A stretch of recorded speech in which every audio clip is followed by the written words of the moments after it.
Now this, I think, is one of the best garden railways I've ever seen. So tell us a little bit about it. What's the major theme going on here? Right, well, you know, it's funny you should say that, because one of the unique things about our garden railway is that it's on a hillside. Most garden railways are flat. The trains run best when they run on a flat surface. Because we have a varied topography throughout the Arboretum, our garden railway lends itself to tunnels and trestles and hills and dales, and that kind of makes it unique in the garden railway world. Absolutely, nothing quite like it. The trestles are absolutely brilliant. Now, nature is a big theme here, yeah? Correct, correct. So it's not just having a garden railway, it's fitting it into the landscape.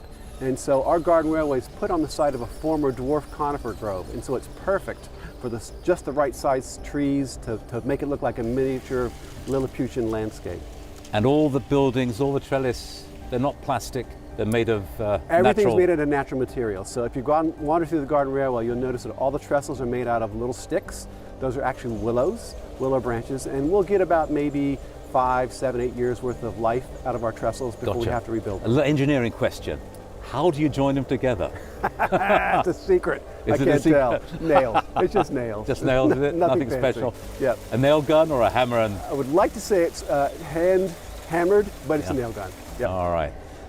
Let's have a look at some of these buildings though, in terms of, you know, what actually are they composed of? So again, all the buildings are made out of natural materials, and so they're made by a company in Kentucky called Applied Imagination, and all they do is help people with garden railways, making these fabulous buildings and putting these fabulous tracks. So there's bark, there's little bits of wood, there's some right. If you nuts look at, so there'll be sections of walnuts to make the little covers of the windows, scales of pine cones to make roof shingles. They'll actually section maple branches to look like pieces of wood, etc. It's really quite beautiful.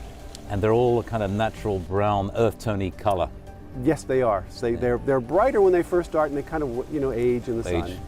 Grow old gracefully, as it were. Yes. Now, in terms of the buildings themselves, the choice of buildings, do they represent anything?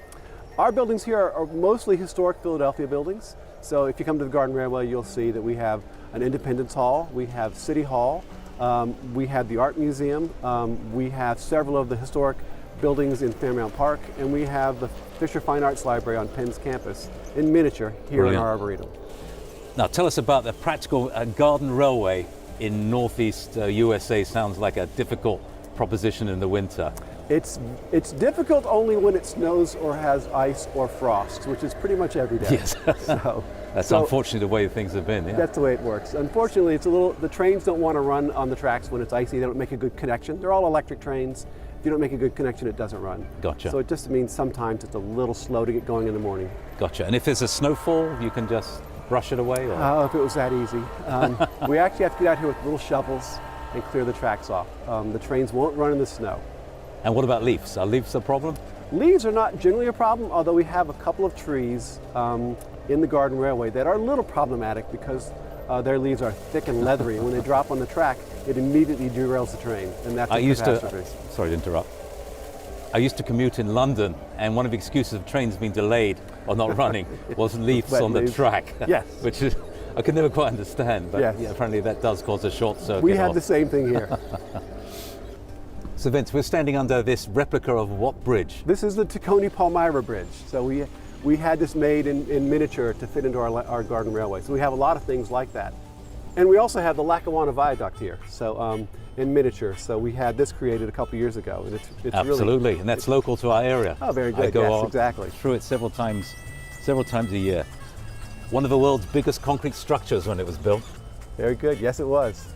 Although ours isn't quite that big. And you can see it. It's got the little Lackawanna Railroad. Mm-hmm. Now, Vince, when the whole thing is running at peak, right. How many engines do you have on the track? Well, we have 11 circular tracks and 4 trolley lines. So for a total of 15 trains running at once. Absolutely. I did see a very unusual train, that Swan. Is that kind of just a holiday? That's one of our holiday trains, and we have a swan pond here on the Arboretum, and so the Swan is sort of an homage to our swans here.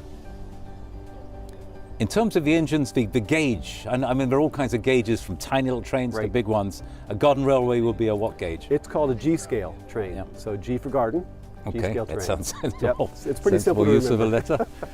Well, Vince, the Morris Arboretum is a wonderful garden to visit almost every day of the year. Yes, we're open 359 days out of the year. So anytime you want to come during those days. Absolutely. So if you need a bit of exercise, if you want to get some inspiration, this is the place to come. I agree. And some wonderful collections of trees and shrubs. Correct. You won't be disappointed.